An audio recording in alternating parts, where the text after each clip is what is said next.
Hello, this is Greg Smalley on Pod 366, a Weird Movies podcast, joined today by Giles Edwards Hello. in Troy, New York.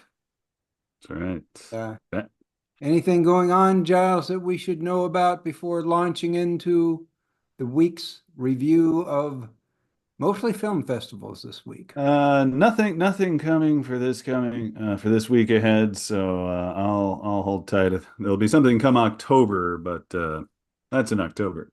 Okay. And yes, we should have more news to announce. I don't have anything to announce right now. Could have a guest next week, not sure. I haven't contacted them and asked, but there is some other news too uh, around the site that we will get to. Are you seeing something on your screen? Not yet. Oh, okay. I'm not. Uh, Hang on. Maybe. Oh, I see your browser. Yeah, you shouldn't be though. What? I don't know what's going on. Sure.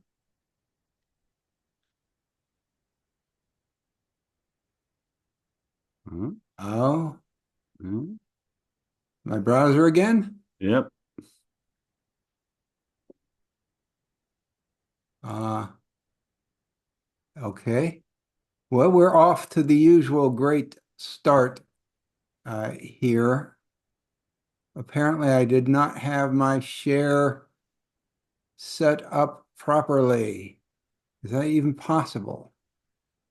Can you see anything now? Uh, No, hmm. you shouldn't. This is just fascinating podcasting. Everyone is on tenterhooks seeing Well, it's part of what's the about to indie. happen. Something big's about to happen, and here it comes. I hope. Huh? There. You share. See Hey, something? hey, that is big. Okay. Giles, describe to listeners only what you see if you can. Sure. This is a cover of a book. The It's black and white with deep sepia tones. There's a sort of splintered glass effect through the background, and centered between the title and the credits for this book is a face that is almost certainly familiar with anyone who has followed 366 weird movies. It's a somnambulist looking wide awake in this case, no doubt, in this moment being controlled by his operator. His face is a bit distorted, I'd A say. little distorted. And so this is, you can read the title if you like. Yes. 366 Weird Movies Guide, Volume 1. And so it is. And finally, long gestating, how close to publication are we? Well, that's up to the publisher, but the cover is approved. The interior is all approved. It's going to be in two volumes, at least the hardcover version, and I'm hoping for a one volume, huge softcover version. It could potentially be on sale. I don't want to make any promises, but could potentially be on sale as soon as next week. Oh, okay. Excellent. But we're not making any promises, except that this will exist. And And, maybe next week we'll share the back cover. oh, But there it wonderful. is. 366 Weird Movies Guide is imminent. What is that? 15 years in the making? Something like that. Seems like 15 years designing the cover, but probably only been 15 months. All right. So off to a great start with that. Let's move on to something that's we have three film festivals we're going to discuss this week. And this one is one we usually don't discuss at all. It is Venice Biennial and it is almost over. As a matter of fact, it's over on the 9th.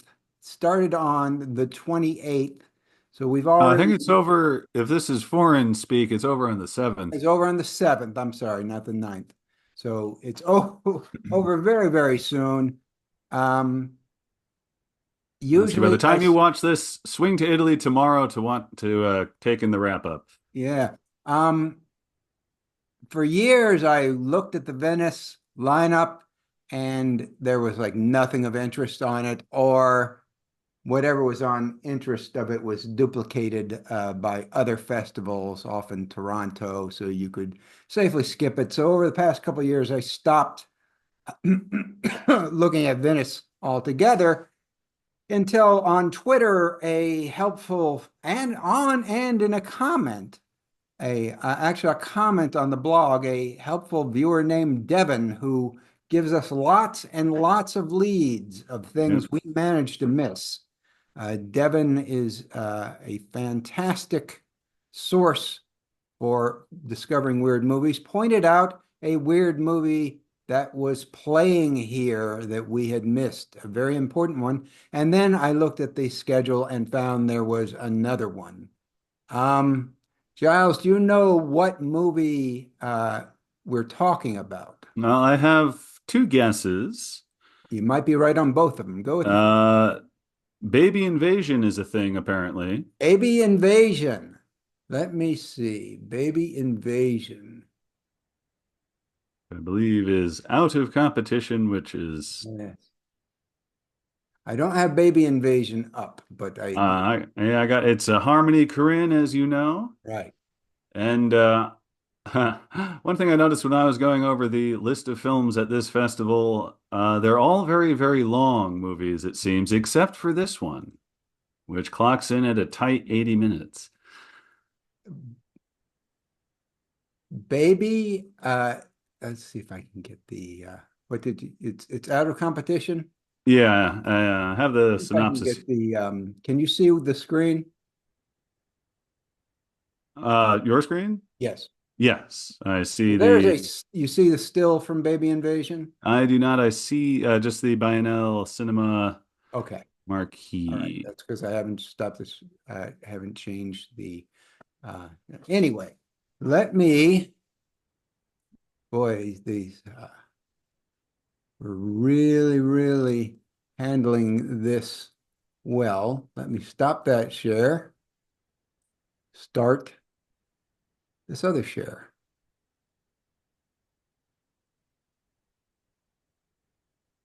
Here is a still you should see from Baby Invasion. Yeah. And the synopsis, Baby Invasion is a new ultra-realistic multiplayer FPS game following a group of mercenaries using baby faces as avatars to conceal their identity, tasked with entering mansions of the rich and powerful and leaving nothing behind. Players must explore every rabbit hole before time runs out. Original score by Burial. And this, surprisingly, received an 8.5-minute standing ovation for a Harmony Korine movie. Good for him. This is the movie we had heard teased about killer babies in a video game setting. Uh-huh.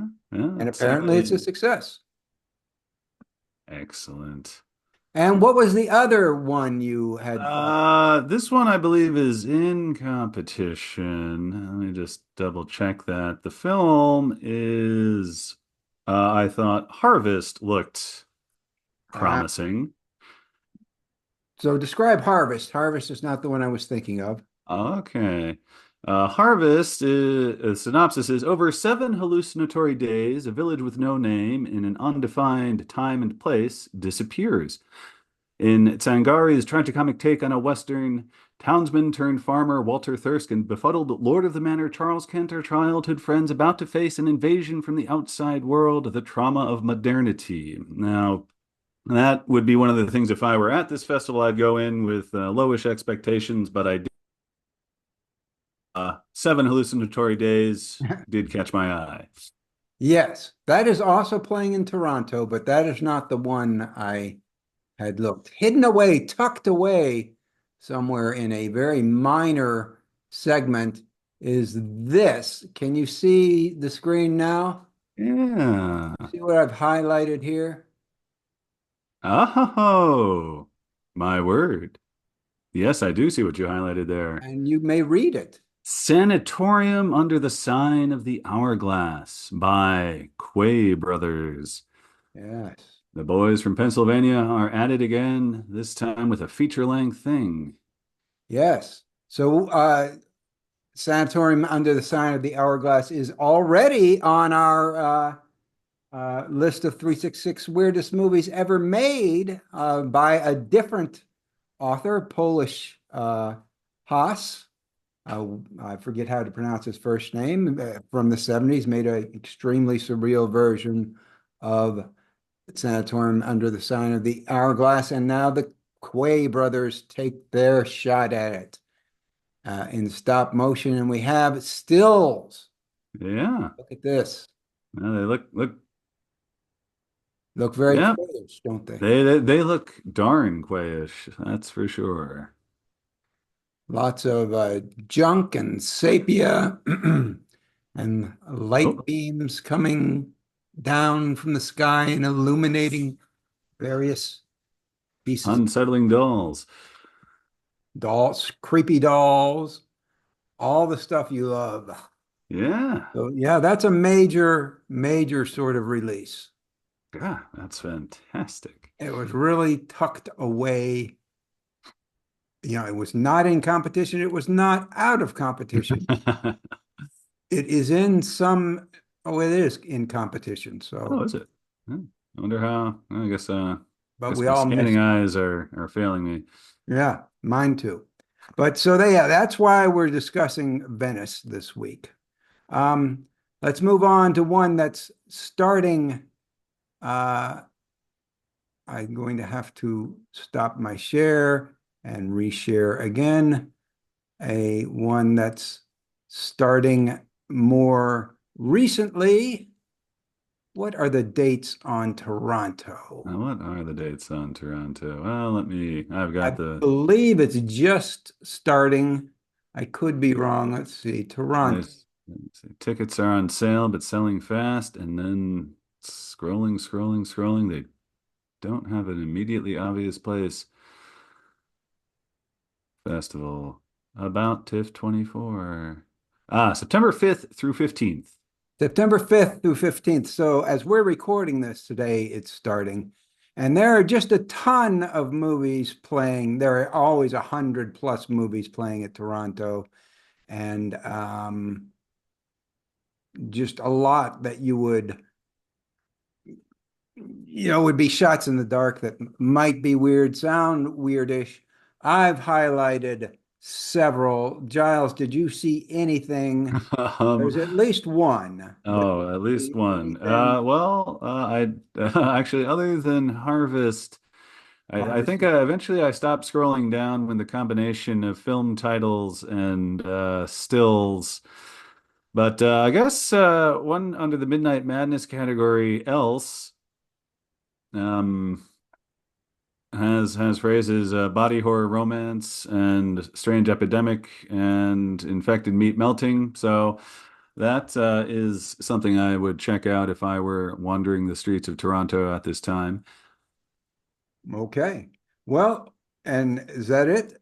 No, yeah, let's go for yours. So we can. Because there's one major one you missed. It's one we've been talking about for quite a while. Megalopolis. Oh, okay. Yeah, I sort of stopped Megalopolis. scrolling just before the M's. So yeah. Megalopolis is debuting at TIFF, debuting in North America at TIFF. It already played Cannes and will be in theaters in September everywhere, of course. What do you know about Megalopolis, Giles? Refresh readers, viewers, listeners' memories. Well, it is a passion project. It's a long one. It's directed and I'm going to guess written and I'm going to guess produced. I don't know how much further he got involved, but Francis Ford Coppola decided that this outing was worth selling off chunks of his vineyards to finance, having not gotten backers otherwise. And I know it took him a devil of a time to get shall we say, a full shot distribution thing with Lionsgate. It's set in a very gaudy, wonderfully gaudy looking future. Features Adam Driver, has some neo-Roman stylings going on, and I'm hoping it is full of bombast and excess. Yeah, and we believe that it will be based on trailers. So, well, we've been looking forward to it for quite some time, and it's finally going to be here. Its arrival in America is imminent. I'm going to read some other titles and my quick notes about them. Um, Most of these are long shots. You'll see that one or two are maybe less of a gamble than others, but Hmm. going in alphabetical order from the ones I noticed, there's something called Daniela Forever, in which a depressed man recreates his lost lover through lucid dreaming, and then she begins to take on like independence, perhaps, Hmm. described as somewhat similar to Eternal Sunshine of the Spotless Mind. There's something called Do I Know You from Somewhere, where a couple's life together starts subtly changing until they literally are not the same people who started the film. So it goes through a number of small changes, and then they end up as different people, is what it sounds like. So an experimental film there sounds kind of minimalist in its setting. They say there are no big visual effects or anything, just subtle changes. Mhm. There is one called Lazaro at Night, in which three actors in a love triangle find reality breaking apart when they are competing for roles in the same film.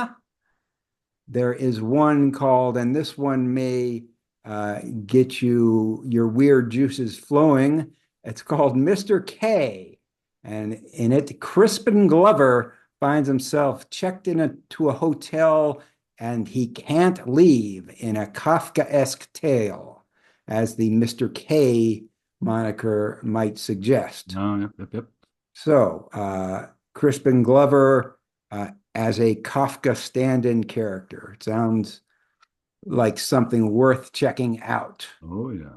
There is one called On Becoming a Guinea Fowl, which I'm going by the programmer's description here of it as a surrealist drama. It's an African movie from Zambia about a traditional funeral. Apparently, funerals there are very involved in last days. And it's about a woman who does not want to participate in her uncle's funeral, but feels obliged to.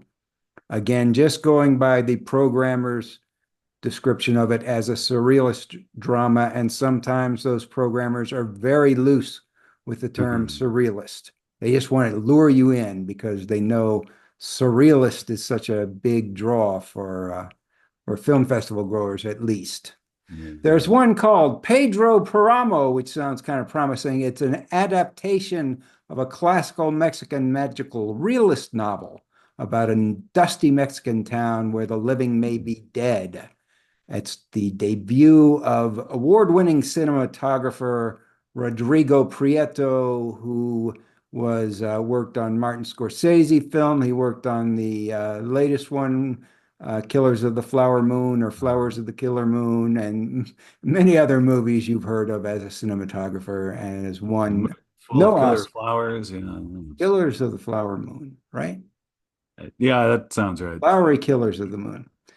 Yes. So he's a very accomplished cinematographer, although he hasn't won an Oscar. But Yeah. It took Scorsese most of his career to win an Oscar for not his best movie, so that's no indication necessarily of quality, to be sure. next, Perfumed with Mint. And this one just got me by the plot description, in which describes plants begin growing out of human bodies and they attract these shadowy ghosts to people. And the only way you can suppress the growth of the mint is by smoking hashish. And the protagonist runs out of hashish. Uh-oh.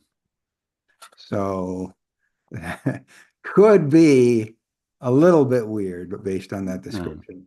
And finally, before I ran out of time to start to check these out, there is another one that we've discussed before. It's Rumors from Guy Madden, Evan Johnson, and Galen Johnson. Their satire about a meeting of G7 leaders, starring Kate Blanchett and many other names you'd be familiar with. And they do have a nice still from that. That is a very eye-catching still. So perhaps I should bring the still up. I will say I've seen like one person who saw it and was not impressed, which is sad, but perhaps they just are not the right audience Hmm. for it. Let me bring up this still that's on the quite lovely still. I don't know if that's Kate Blanchett there. Can't really make her out, but describe the still if you want. Sure, we've got a mystically murky arboreal scene with not only lots of trees at odd angles, but it seems there's lots of vining growing on these trees, and that's just, the general backdrop.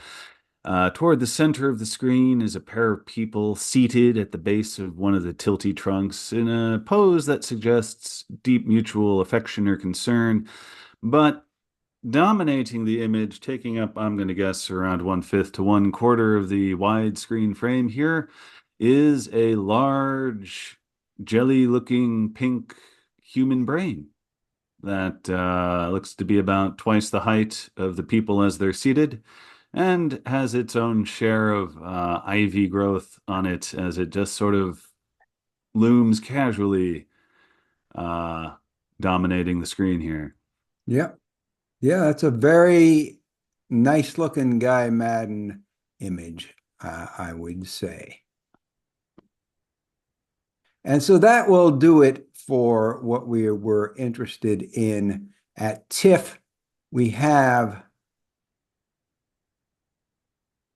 Let's go into 4 physical media releases before ending with another less important film festival, which actually starts next week. This one, actually, again, found this courtesy of Devin from his Twitter posts, not a comment this time.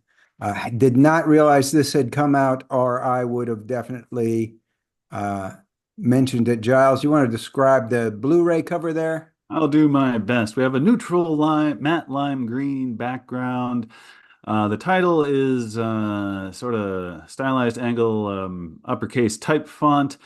And the main image, I guess I'll just lazily describe as a Terry Gilliam-esque kind of thing. There are a pair of gloved hands hold a large saucer tray.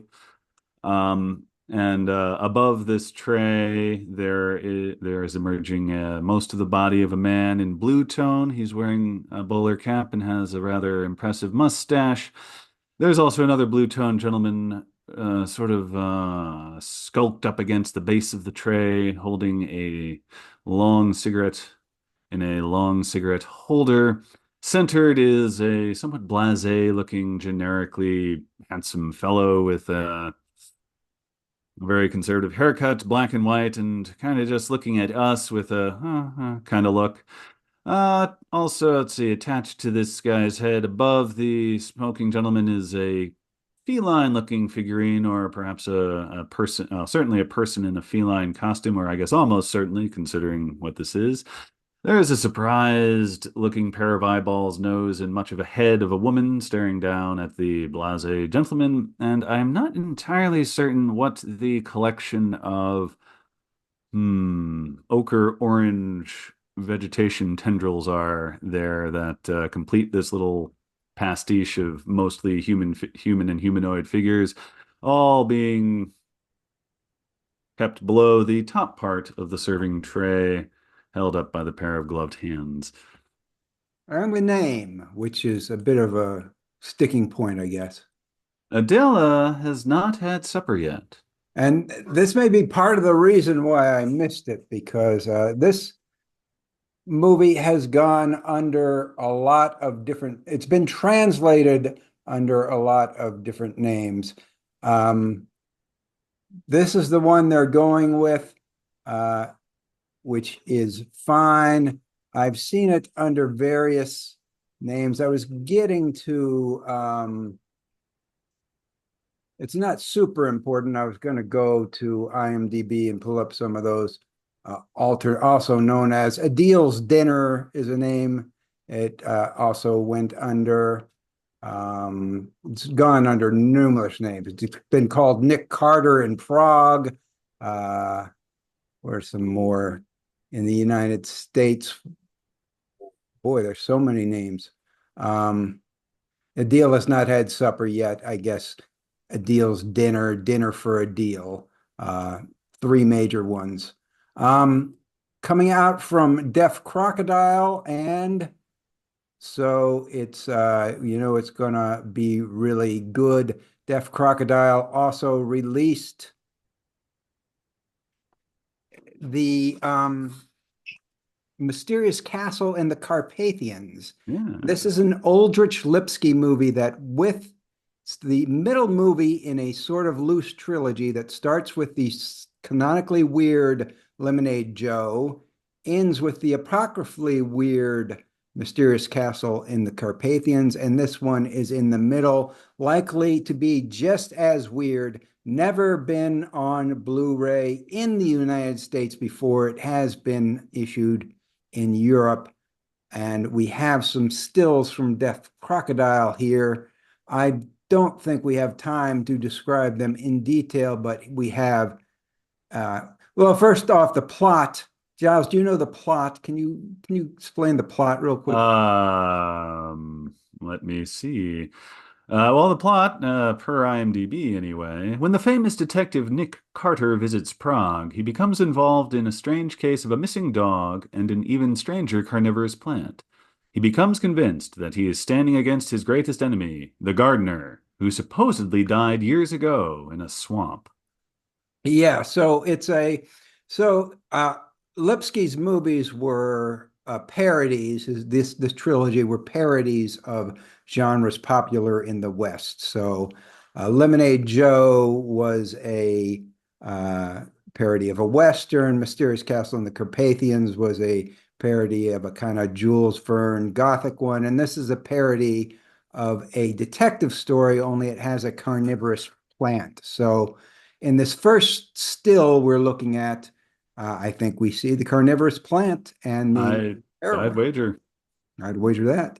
There is also a gentleman with a, what do we have here, Giles? What's this guy? Oh, it looks like either it's an elaborate device, certainly that I'm guessing either Camera. records or projects images or both. Also has a bit of wiring, so it might be a communications device as well. He's got a Uh, bowler hat and he's holding maybe a stick of butter, buttering some bread. yeah. It's the guy. Oh, it looks like the guy's having lunch. It looks like maybe there's some cheese there on Who his knows? little handkerchief. And here we have what I believe is Nick Carter talking to the guy in the bowler hat in front of the carnivorous plant. And again, a guy in sort of a steampunk version of an Iron Man suit, maybe with a lot of Yeah. That things on sounds. it. And It's all kinds of little wheels, dials, a little thermostat looking what's it. You can see his adventuring goggles resting around his neck there. So who knows what amazing things you can get up to with that device. yeah, and this is mostly the same cast from Mysterious Castle in the Carpathians. Um, And so that's a sort of a major release that we managed to miss, but is now on Blu-ray as of last week from Deaf Crocodile. My usual sources, I think, let me down on reporting that, but thanks again to Devin for the second time. A 4K restoration. Hey. Still, describe still, Giles. All right, this is very bright, hyper pink tone thing going on here. You can just barely make out from some shadow and camera and the camera placement the trunk of a vehicle is being opened.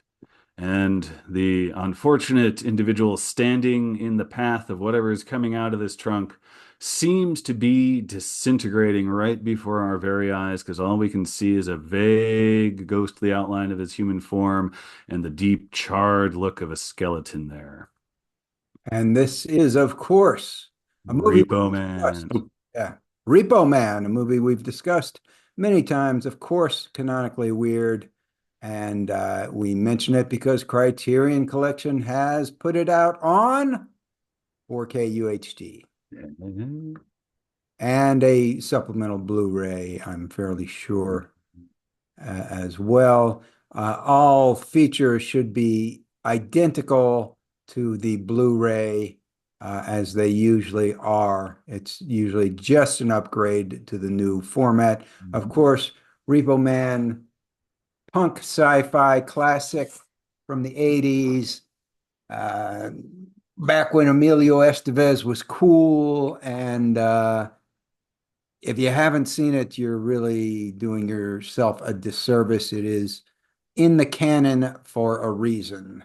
It's And pretty high up in the canon, I would say. yeah, pretty early on too.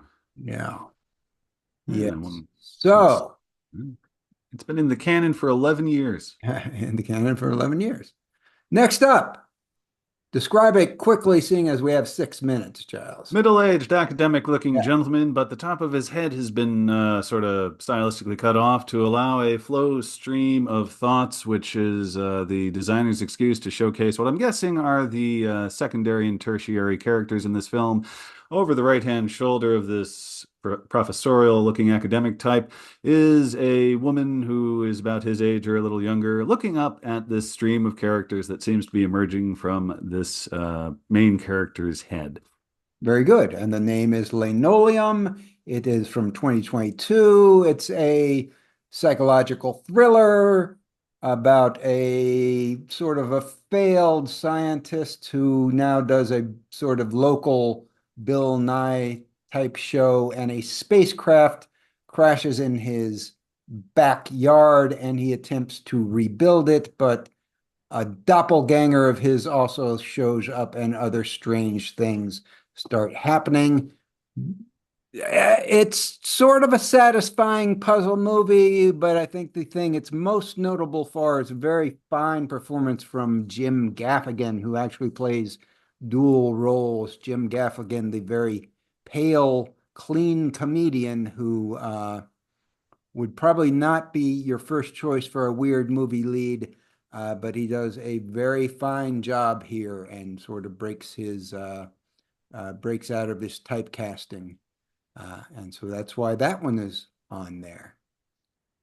Next up, a re-release, another Blu-ray re-release, Giles. All right, this shows a shortened version of the title, and it has a couple. I'm gonna guess uh, pen and ink style drawings based very much on photo stills from the movie in question. Let's see, there's a lineup of rather disturbed and disturbing looking people, with the center one very dramatic with arched eyebrows, almost circus level makeup. With though these are black and white, it seems they're painted extra pale with probably white face there. And looming above these five troubled-looking figures is a fella with a nice frilly cravat sort of thing. Very ordered, slicked back hair, overseeing, as it were, this ensemble below him. There's lots of scratchy marks and splotches, and the font for the title is, rather jagged and looks kind of rushed, which is in the spirit of the, shall we say, anarchic sensibilities of this motion picture based on an anarchic theater production from the 60s. All right. Well, we have 3 minutes. Do you think I have time to read the title?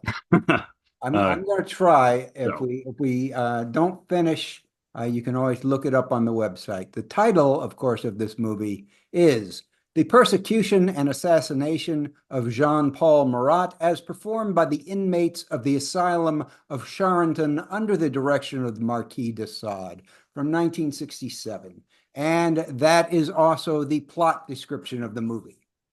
We have a review from Shane Wilson on our site. It does star Patrick McGee and Ian Richardson and Glinda Jackson, so some fine British performers of the period. I haven't seen it. More famous as a play than a movie. Giles, do you have any final comments about that? I've seen it, and I think Shane's review nails it. Okay. So the final thing, this is coming up next week, but since we usually